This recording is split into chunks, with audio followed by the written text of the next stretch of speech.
नमस्कार, grand news में आपका स्वागत है। मैं हूं शाहीन। ग्रैंड न्यूज की खबरों से पहले आइए नजर डालते हैं आज की हेडलाइंस पर। 2 दिन पूर्व चौहान टाउन में हुआ था दिल दहला देने वाला हादसा, जिसमें महिला के दोनों पैर लिफ्ट में फंसने से आई गंभीर चोटें, जिसे लेकर महिला के बेटे ने पुलिस थाने में दर्ज की शिकायत। दुर्ग में लगातार बुलडोजर कार्रवाई करते हुए बिल्डर मनोज राजपूत की अवैध प्लाटिंग को निगम प्रशासन ने ढहाया। जिले में गुम मोबाइल की शिकायत मिलने पर एसपी डॉक्टर अभिषेक पल्लव ने त्वरित कार्रवाई करते हुए 114 नग मोबाइल किया बरामद। अतिक्रमण कार्रवाई को लेकर निगम प्रशासन हुआ सख्त। भिलाई नेहरू नगर से लेकर जी रोड तक अतिक्रमण पर की कार्रवाई। ग्रैंड न्यूज में अब खबरें विस्तार से। 2 दिन पहले चौहान टाउन के जी ब्लॉक में लिफ्ट में महिला के दोनों पैर फंस गए थे, जिससे महिला के एक पैर की हड्डी बुरी तरह से टूट गई है, जबकि दूसरे पैर में भी अति गंभीर चोटें आई हैं। इस मामले में पीड़ित महिला सावित्री देवी के बेटे सौरभ रंजन ने चौहान बिल्डकॉन मैनेजमेंट के खिलाफ स्मृति नगर पुलिस चौकी में कंप्लेंट दर्ज कराई है। जिस महिला का पैर कटा है, उनके बेटे ने मुआवजा और जिम्मेदारों के खिलाफ सख्त कार्रवाई की मांग की है। हालांकि स्मृति नगर पुलिस चौकी ने मामले में शिकायत की कॉपी प्राप्त कर ली है, लेकिन किसी तरह की कार्रवाई आगे नहीं की गई है। ग्रैंड न्यूज ने इस मामले में पड़ताल किया कि आखिर उस दिन हुआ क्या था। 60 वर्षीय सावित्री देवी अपने परिवार के साथ लिफ्ट में चढ़ रही थी। बेटा, बहू और नातिन भी लिफ्ट में चढ़ रहे थे। जब सावित्री देवी चढ़ रही थी, तभी अपने आप लिफ्ट शुरू हो गई। ग्राउंड फ्लोर से लिफ्ट शुरू हुई, जो 5वें फ्लोर पर जाकर रुकी। तब तक लिफ्ट का दरवाजा बंद नहीं हुआ। दरवाजा खुला रहा और महिला के दोनों पैर नीचे फंसे रहे। ग्राउंड फ्लोर से 5वें फ्लोर तक महिला के दोनों पैर नीचे लिफ्ट और दीवार में दबे रहे, जिससे उसके पैर खून से लथपथ हो गए। बेटे ने अपनी मां के दोनों पैर को निकालने की काफी कोशिश की, लेकिन मदद नहीं मिली। न ही लिफ्ट कहीं रुकी और न दोनों पैर निकले। सावित्री देवी के बेटे ने कहा कि वे चौहान टाउन मैनेजमेंट के खिलाफ कानूनी केस कराएंगे। मैनेजमेंट की लापरवाही से लिफ्ट का मेंटेनेंस प्रॉपर नहीं हुआ, जिसकी वजह से कल लिफ्ट अचानक चली। घूमने के लिए वहाँ से लौट के हम लोग आए करीब 10:15 बजे। इसके बाद हम लोग सब अपने कार को पार्क करके लिफ्ट में घुसे हैं। हम मेरी वाइफ, मेरा बच्चा घुसे ही थे और मम्मी घुस ही रही थी। इतने में लिफ्ट ऑटोमेटिकली चलने लगा। ना उसका ग्रिल लॉक हुआ है, ना कोई बटन दबा है, वो ऑटोमेटिकली चल पड़ा और रुका तो जाके 5th पे ही। क्योंकि वो समझ में नहीं आया कि वो चला कैसे, क्योंकि अभी तक लिफ्ट कभी भी वैसे नहीं चलता जब तक उसका पहला गेट और सेकंड गेट, जब तक दोनों गेट लगता नहीं है तब तक वो चलता नहीं है। ये हमें भी नहीं पता चला।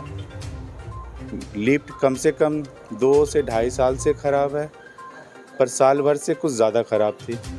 हम लोगों ने बहुत बार कंप्लेन किया इसके रिगार्डिंग कि लिफ्ट ठीक किया जाए। कभी 2 पे अटकी हुई है, कभी 4 पे अटकी हुई है। हम लोग 5th फ्लोर पे रहते हैं, तो हम लोग को प्रॉब्लम होती है चढ़ने उतरने में नहीं तो, पर चढ़ने में तो ज़रूर प्रॉब्लम होती है। अगर आप सब्ज़ी लेके भी आओ या कोई सामान लेके आओ तो बहुत मुश्किल होता है। क्योंकि ये 2 दिन पुरानी बात है। इनका ये रायपुर हॉस्पिटल में एडमिट है। वहाँ पे उनका बयान एक बार लिया गया, दोबारा उनका बयान लिया जा रहा है। आज वहाँ पे इंडस्ट्रियल सिक्योरिटी की टीम आई है, जो कि वहाँ पे आके सारे लिफ्ट की और बाकी सुरक्षा मापदंडों को जो है उसका वो जांच करेगी।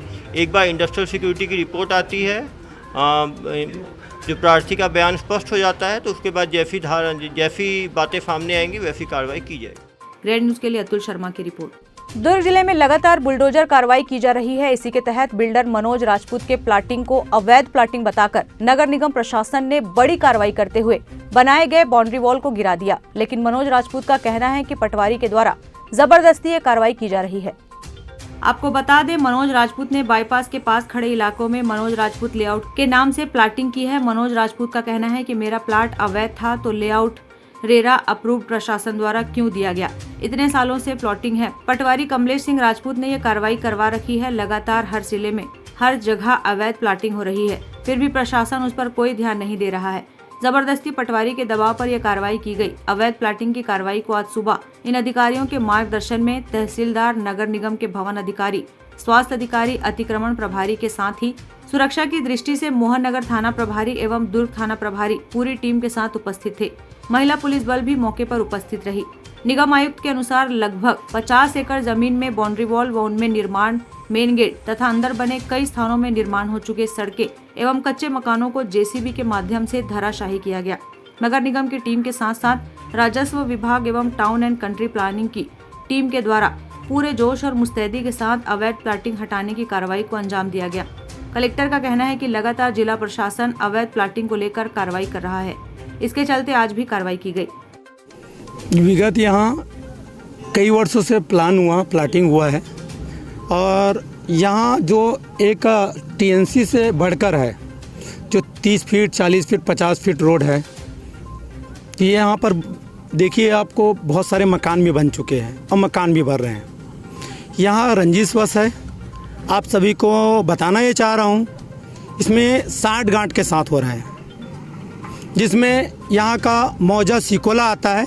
कमलेश सिंह राजपूत उनकी पुत्री पटवारी है और कमलेश सिंह राजपूत उनके अब्सेंट में 3 माह तक यहाँ पर कोई किसान को न B1 देते थे, न नकल देते थे, न डिजिटल करते थे। इनके 60 गांठ से इतना बड़ा हुआ। आप सभी देख रहे हैं कि यहाँ पर अधिकारी भी जानते हैं, प्रशासनिक रूप से अधिकारी भी जानते हैं, सभी लोग जानते हैं कि क्या हो रहा है। यदि अवैध है तो शहर में एक जगह नहीं, सभी जगह अवैध है। यहाँ चाहे देख लीजिएगा, देवभूमि है, देवभूमि में हो रहा है, यहाँ पीछे हो रहा है। कहाँ यहाँ पर कार्रवाई नहीं होना चाहिए? हमने माननीय कमिश्नर साहब से निवेदन किया कि यहाँ पर आसपास भी बुलडोजर चलना चाहिए। हम संतुष्ट हैं। अब नियम होगा तो सबके लिए एक जैसा होगा। अगर ये बात हम माननीय मुख्यमंत्री को बताएंगे, उनके संज्ञान में देंगे। और इसमें कुछ लोग ऊंची 60 गांठ के साथ ये हुआ है और यहाँ हजारों लोग प्लाट लिए और अपने सपने बना के रखे हैं। लेकिन इसके द्वारा कहीं ना कहीं डर भय, क्योंकि यहाँ का प्लाटिंग अवैध बोलेंगे तो आसपास प्लाट लेंगे। और आपको बताना चाह रहा हूँ कि इसमें आसपास में मेन योगदान, प्लाटिंग में योगदान, सहयोग की बात कर रहे हैं कि कमलेश सिंह राजपूत पटवारी इनके संजिश में है। क्योंकि कुछ दिन पूर्व किसान इनके खिलाफ आवेदन दिए थे कलेक्टर को, और कलेक्टर को आवेदन दिए थे और उनके ऊपर कार्रवाई होने वाला था। उस डर से ये जितने भी हुआ है कमलेश पटवारी के द्वारा हो रहा है। अपना अवगत कराया है कि उन्होंने कुछ इलीगल प्लॉटिंग के संबंध में कार्रवाई की है, तो इसके विस्तृत जानकारी नहीं है, परंतु जो भी हम लोग पिछले कुछ दिनों से अगर अवैध प्लॉटिंग होता है तो उसके खिलाफ निरंतर रूप से कार्रवाई कर रहे हैं। ग्रैंड न्यूज के लिए अतुल शर्मा की रिपोर्ट। दुर्ग जिले में गुम लगाकर मोबाइल गुमने की रिपोर्ट प्रार्थियों द्वारा थाने में दर्ज कराई जा रही है। Anti crime and cyber unit Durg के द्वारा 114 नग मोबाइल बरामद किया गया। सभी मोबाइलों को उनके मोबाइल मालिकों को एसपी डॉक्टर अभिषेक पल्लव ने प्रदान किया, जिसकी कीमत लगभग 30 लाख रुपए बताई जा रही है।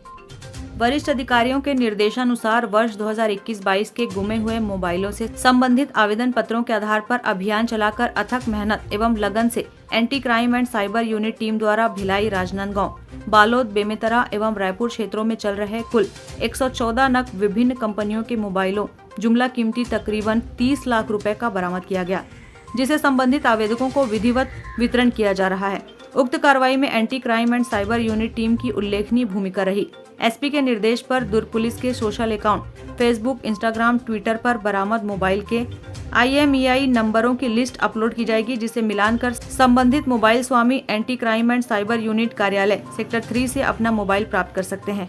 नवगठित ACCU द्वारा जो है 114 गुम मोबाइल को रिकवर किया गया और आने वाले अभी 15 से 20 प्रार्थियों को दिया गया है। बाकी IMEI दुर्ग के फेसबुक पेज पे जो है उसको अपलोड किया गया। इन मोबाइल की कीमत, बाजारी कीमत करीब 30 लाख रुपए थी और अभी 15 मोबाइल और हैं जिनके स्क्रीन नहीं खुले हैं, तो उसको भी उन प्रार्थियों को दिया जाएगा। निश्चित रूप से ये बड़ी सफलता है, क्योंकि मोबाइल गुम होने से जो प्रार्थी हैं वो काफ़ी परेशान रहते हैं।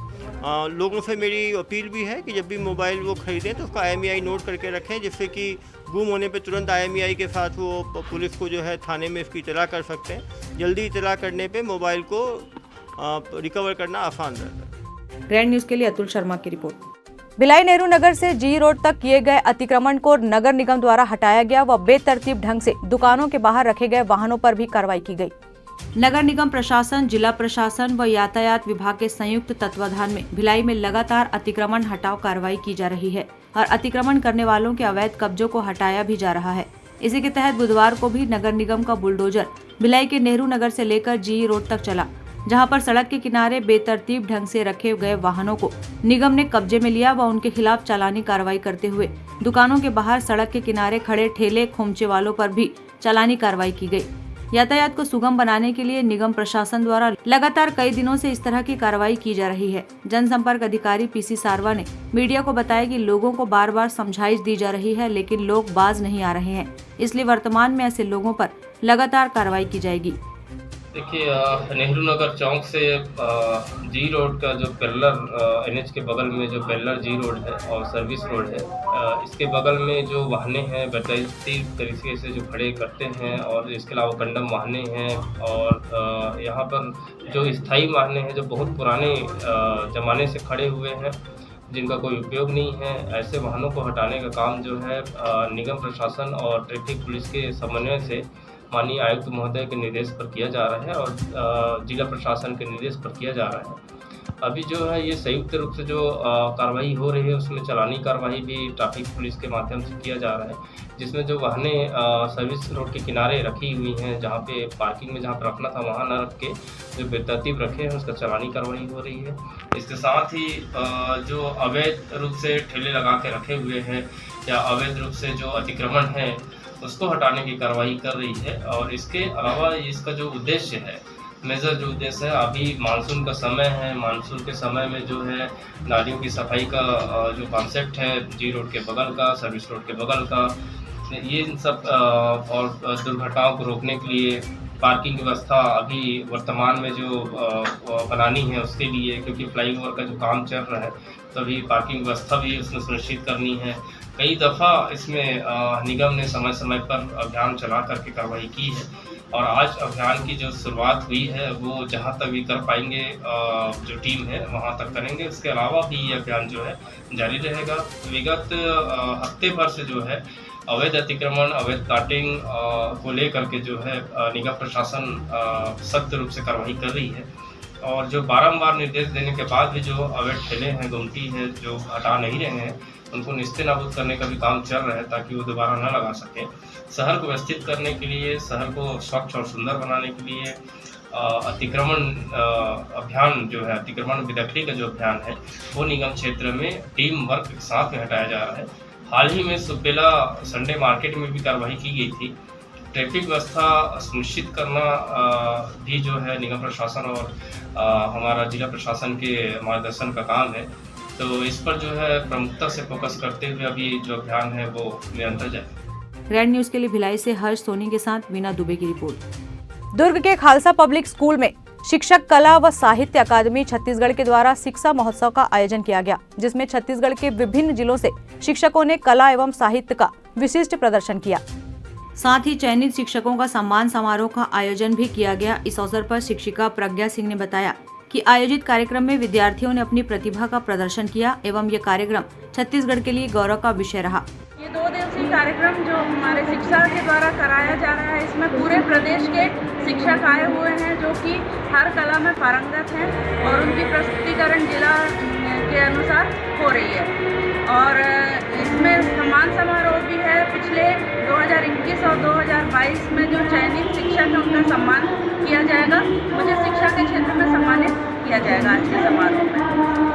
छत्तीसगढ़ की कला और संस्कृति को बचाने के लिए ये जो कार्यक्रम किया जा रहा है, इसमें पूरे ही छत्तीसगढ़ी कार्यक्रम प्रस्तुत किए जा रहे हैं जो कि हमारी शिक्षिका बहनें भाई प्रस्तुत कर रहे हैं। साथ ही शिक्षा विद्यार्थी प्रकोष्ठ के विद्यार्थी भी इसमें पार्टिसिपेट कर रहे हैं।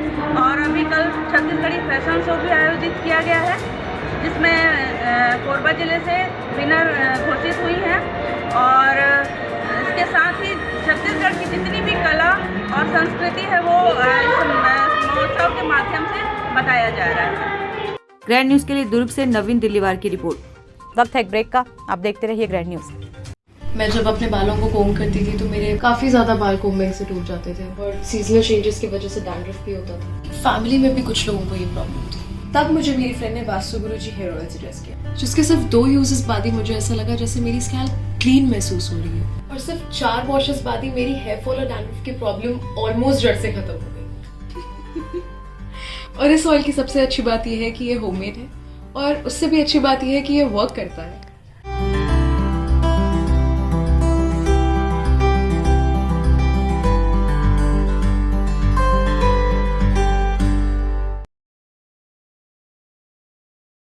ब्रेक के बाद आपका स्वागत है। जहां चाह वहां राह, इस लाइन को चरितार्थ कर ग्रामीणों ने दान की गई कृषि भूमि में बिना प्रशासनिक मदद के श्रमदान से ही 200 मीटर सड़क बना दी। दरअसल बालोद जिले के ग्राम पंचायत चार भाटा के आश्रित गांव पिंका पार के ग्रामीणों को बरसात के दिनों में 9 दिनों तक चलने वाली माता की नवरात्रि पूजा के दौरान शीतला मंदिर आने जाने में काफी तकलीफों का सामना करना पड़ता था, जिसे देखते हुए ग्रामीणों ने शीतला मंदिर आने जाने वाले रास्ते में पड़ने वाले खेत के किसान से समस्या को लेकर चर्चा की, तो जमीन मालिक वासुदेव साहू ने मंदिर आने जाने के लिए सड़क निर्माण के लिए अपनी कृषि भूमि दान देने का फैसला किया, जिसके बाद पिंका पार के ग्रामीणों ने बिना किसी प्रशासनिक मदद के श्रमदान से सड़क निर्माण करने का फैसला लिया। आखिरकार 150 से 200 ग्रामीणों ने 2 दिनों की कड़ी मेहनत और श्रमदान से 200 मीटर सड़क निर्माण कर दिया, जिससे बारिश के दिनों में होने वाले नवरात्र पूजा में किसी तरह ग्रामीणों को आने जाने में तकलीफ का सामना न करना पड़े। वहीं सड़क के लिए कृषि भूमि का कुछ हिस्सा दान में देने वाले किसान और श्रमदान का सड़क निर्माण करने वाले ग्रामीणों की आपसी सौहार्द को देखकर जिले भर में जमकर प्रशंसा हो रही है। शीतला मंदिर हमारा आए जाए बार गांव से दूरी है कि में आए जाए बार रोड में तकलीफ जाते खेत पड़ जाते तो हम लोग तकलीफ होते आ जाए बार तो गांव में क्या डबरीकरण हो ते फरसे निकले ते गांव भर मिल के हमारा डोहार के चौड़ीकरण भर खेत ला वासुदेव साहू ला मांगे गांव भर मिल के तो दी से तो मैं हमना पत्थर से गांव भर मिल के श्रमदान करें। गांव में शीतला मंदिर है, उनमें दंतेश्वरी है, ठाकुर देव है, बजरंग बली है। समय में बरसात में आ जाए के लिए तकलीफ होत रही से, जग जवारा तकलीफ होत रही से तब हमारे वासुदेव साहू ला मांग के चौड़ीकरण करें। हमारे पिनका पार गांव से गांव बस्ती एतिन है और शीतला माता के हमारे विराजमान एतिन हवे तो ये साइड आए बार हमारा बरसात दिन में बहुत परेशानी होत रही से, रास्ता में कीचड़ हो जाए आए जाए परेशानी हो, आदमी ला फिसलन टाइप के होत रही से। तो गांव में एक बार हमने मीटिंग करके निर्णय करें कि रास्ता के निर्माण किया जाए शीतला माता में जाए बार। तो कल लिए हमार गांव के एक किसान भाई जेकर खेत यहाँ पड़ते ओकर कल हम निवेदन करें कि अपन खेत में से थोड़ा थोड़ा जगह अगल बगल ला दे दू दान में, तो दान में दिस हमारा भैया जी है और ओकर खेत में हम थोड़ा थोड़ा जगह लेके थोड़ा जगह में अपन पिचिंग के निर्माण करें और गांव के से शीतला मार्ग जाए बार रास्ता का निर्माण करें, जेकर से हमारा बहुत सुविधा महसूस होता भी अच्छा से आए जाए बार साधन बन गए। Bureau report, grand news. किराए के मकानों में रहने वाले लोगों का अपना घर का सपना अब जल्द पूरा होगा। इसके लिए नगर निगम भिलाई ने योजनाबद्ध तरीके से कार्य करना आरंभ कर दिया है। मोर जमीन मोर आवास योजना के तहत अब गरीबों का पक्के घर का सपना पूरा होगा, जिसके लिए भिलाई निगम ने कार्य करना प्रारंभ कर दिया है। योजना के तहत कुछ नियम व शर्तें योजना में शामिल की गई है। यदि ये नियम और शर्तें हितग्राही के पक्ष में है तो आवेदक मकान लेने के लिए आवेदन कर सकता है। योजना के तहत आवेदक छत्तीसगढ़ का निवासी हो, उसकी वार्षिक आय 3 लाख से कम हो, साथ ही उसका कहीं भी अपना मकान ना हो। चूँकि ये योजना शासन के अधीन योजना है, इसलिए ये नियम शर्तें आवेदक के लिए अनिवार्य है। फिलहाल मकान पाने के इच्छुक हितग्राहियों के लिए अलग से निगम कार्यालय में कक्ष बनाया गया है, जहां आवेदन जमा किया जा रहा है। आगामी दिनों में लॉटरी पद्धति से मकान देने की प्रक्रिया आरंभ की जाएगी। इस योजना के बारे में विस्तृत जानकारी देते हुए नगर निगम भिलाई के जनसंपर्क अधिकारी पीसी सारवा ने कुछ इस तरह की जानकारियों से अवगत कराया। देखिए, आवेदन लेना जो है निगम प्रशासन ने प्रारंभ कर दिया है। जो झुग्गी झोपड़ी और गैर झुग्गी झोपड़ी में जो निवासरत ऐसे किराएदार हैं या आवासहीन व्यक्ति हैं जिन्हें आवास की ज़रूरत है, वो इसके लिए एप्लीकेबल है। वो जो है आवेदन ले करके आवेदन अप्लाई कर सकते हैं आवास के लिए। इसमें जो क्राइटेरिया है वो छत्तीसगढ़ का मूल निवासी होना आवश्यक है। जो आय है वो 3 लाख रुपए से वार्षिक आय कम पूरे परिवार का होना आवश्यक है। इस प्रकार से जो है क्राइटेरिया भारतवर्ष में कहीं पर भी उनका पक्का मकान नहीं होना चाहिए, ये क्राइटेरिया है। इस 3-4 क्राइटेरिया के तहत में जो व्यक्ति आवास के लिए अप्लाई करते हैं, तो जो सिस्टम है उसके बाद में आवेदन लेने के बाद की जो प्रक्रिया होगी, हो सकता है लॉटरी सिस्टम हो। इसकी प्रक्रिया जो है वो शासन के अधीन की प्रक्रिया है। अभी हम लोगों ने आवेदन लेना प्रारंभ किया है और लोग आ रहे हैं आवेदन लेने के लिए। हमने कक्ष क्रमांक 16 के काउंटर को नियत किया है और वहाँ पर आवेदन लेकर के जो ऐसे व्यक्ति हैं जो इसके क्राइटेरिया में आते हैं, प्रधानमंत्री आवास योजना के तहत में मोर जमीन मोर आस के तहत में वो अप्लाई कर सकते हैं। देखिए, फार्म का शुल्क जो है नॉमिनल शुल्क है, 100 रुपये फार्म का शुल्क है। और फार्म जो है वो केवल जो है नगर पालिक निगम भिलाई के कक्ष क्रमांक 16 से जो फार्म मिल रहा है वहीं से लेना होगा। बाहर से कोई भी फार्म जो है वो हमारे। ग्रैंड न्यूज के लिए भिलाई से हर्ष सोनी के साथ बीना दुबे की रिपोर्ट। जामुल के नगर पालिका परिषद वार्ड नंबर 4 शीतला तालाब का CSR ACC के द्वारा गहरीकरण एवं सफाई का ठेका लिया गया है, लेकिन काफी साल बाद भी तालाब की सफाई नहीं होने से वार्ड के लोग काफी परेशान हैं। जामुल नगर पालिका परिषद वार्ड 4 में स्थित शीतला तालाब की स्थिति इन दिनों बद से बदतर हो गई है। आपको बता दें कि इस तालाब का गहरीकरण, सफाई व तालाब में जल भराव का ठेका CSR ACC कंपनी को दिया गया था, लेकिन काफी समय बीत जाने के बाद भी इस तालाब में कोई कार्य नहीं किया गया। वर्तमान में शीतला तालाब में गंदगी का अंबार लगा हुआ है। तालाब के पाट कचरे और बदबू से भर गए हैं। तालाब में पानी नहीं होने से तालाब सूखने की कगार पर आ गया है। CSR ACC कंपनी द्वारा तालाब का पानी निकाल तालाब को यूं ही छोड़ दिया गया है। वार्ड वासियों का कहना है कि कुछ दिनों में बारिश का मौसम शुरू हो जाएगा। ऐसे में यदि तालाब में सफाई जल्द न करके उसमें पानी नहीं भरा गया तो वार्ड वासियों के लिए ये तालाब मुसीबत का सबब बन जाएगा। वहीं वार्ड वासियों ने ये भी बताया कि तालाब सफाई का ठेका CSR ACC कंपनी को दिया गया था, लेकिन कंपनी ने तालाब का पानी तो निकाल दिया परंतु गंदगी को नहीं निकाला गया। रही बात जल भराव की, तो अब पानी निकालने के बाद कंपनी के लोग बरसात के आने का इंतजार कर रहे हैं, जिससे तालाब में बारिश का पानी भर जाए और जल भराव के लिए स्वीकृत की गई राशि कंपनी के लोग आपस में बांट ले। यह तालाब आज 10 दिन से सूखा है और साफ सफाई नहीं हो पा रहा है। उसको पानी बरसात नज़दीक आ रहा है, उसकी काम नहीं हो पा रहा है, इसलिए जल्दी कराने की कोशिश करें, क्योंकि पानी नहीं कचरा नहीं निकल पाएगा। पानी बरसात भर जाने से फिर वैसे रह जाएगा, तो मतलब नहीं होगा। कितने साल के बाद ये सफाई हो रहा है? 15-16 साल हो गए। अच्छा, 15-16 साल हो गए। अभी ये सफाई का ठेका जो है CSR ACC ले लिया है, तो क्या कहना चाहते हैं ACC से आप? ACC वाले जब लिया है तो थोड़ा जल्दी कराना चाहिए था। ऐसे तो बोले कि हम जल्दी कराएंगे, लेकिन अभी तक से कराने की कोशिश नहीं की। आसपास का पूरा मिट्टी सूख चुका है, तो चाहे तो डोजर लगाए तो तुरंत हो सकता है, लेकिन लेट कर रहे हैं, नहीं लगा पा रहे हैं। पता नहीं काहे कि नहीं लगा रहे हैं, वो जाने क्यों नहीं हो पा रहा है। क्या बंदर बाट करने की स्थिति में है क्या लोग?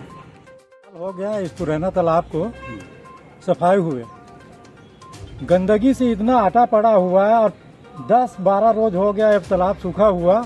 इसको पानी निकाल करके छोड़ दिया गया है। बारिश बिल्कुल दरवाजे पे खड़ा है, कभी भी टपक सकता है। अगर बारिश हो जाता तो इन लोग क्या पैसा जो पास हो गया है उनको आपस में बांट के खाएंगे क्या? यही इंतजार कर रहे हैं क्या? आपका पूर्ण रूप से नैतिक जिम्मेदारी बनता है कि आप जब जवाबदारी लिए हो तो इसको ढंग से कराइए। और मनुष्य एक सामाजिक प्राणी है, आप समाज में मस्त सभ्य नागरिक का परिचय दें और जो ठेकेदार इसका ठेका लिया हुआ है वो तत्काल शीघ्र देरी ना करते हुए इस तालाब का सफाई कार्य को जल्द से जल्द पूर्ण करे। ये ACC लिया हो CSI के तहत या फिर नगर पालिका परिषद के अध्यक्ष जो भी हैं, जो भी ये जिम्मेदार नागरिक है वो अपना नैतिक कर्तव्य निभाते हुए इस कार्यक्रम को जल्द से जल्द सफल बनाए। पानी कभी भी टपक सकता है ना। इसका फिर आप लोगों को आने वाला समय में बहुत गंभीर परिणाम भी होगा। आने वाला समय क्या चुनाव का दस्तक दे रहा है, बाद में मत बोलना जादू वाला आया और ताबीज नहीं दिया, है ना। पहले से हम चेतावनी दे रहे हैं। जनता क्या है, इतना भीषण गर्मी में एक बूंद के लिए तरस रहे हैं। आप लोग क्या जनता को घर का रखेल बना रखे हैं क्या? अच्छा होगा बारिश के मौसम को देखते हुए तालाब की जल्द सफाई कर उसमें जल भराव किया जाए, जिससे वार्ड के लोगों की समस्या का समाधान हो सके। वहीं कंपनी अपना निजी स्वार्थ न देखते हुए तमाम लोगों की पानी की समस्या को दूर करे। ग्रैंड न्यूज के लिए अतुल शर्मा के साथ वीना दुबे की रिपोर्ट।